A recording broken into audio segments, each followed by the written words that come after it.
ও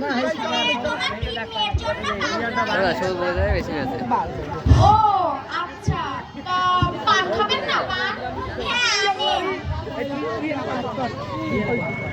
তো খাওয়া দাওয়া তো হলো, মেয়েগুলোকে দেখবেন না? মেয়েগুলোকে একটু ডেকে আনুন তো দেখি। আয় মা রাধুনি, এদিকে আয়, দেখ মা কে এসেছে।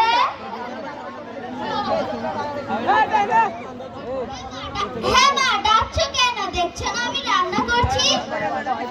আরে মা দেখ, ঘটক সাহেব এসেছে, তোর পাত্র তোর সম্বন্ধে নিয়ে এসেছে। ঘটক সাহেব বসে আছেন কেন? দেখুন আমার রান্নাটা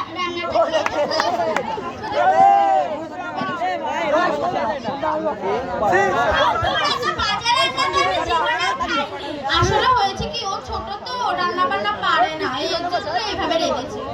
ও পাত্রপক্ষ তো আবার যে ভালো রান্না করতে পারে তাকে এই বউ বানিয়ে নিয়ে যাবে। তাহলে তো আর ওকে নেওয়া সম্ভব না, যা আমাদের ঘরে যা। ও আমার আর দুটো মেয়ে আছে, ডাক কি দেব?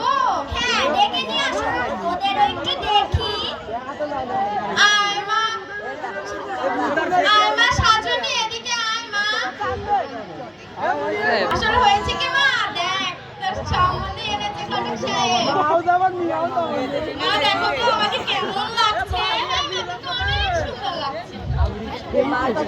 ঘটক সাহেব দেখি তুমি কেমন লাগছে, আমি কি সাজুগুজু করেছি?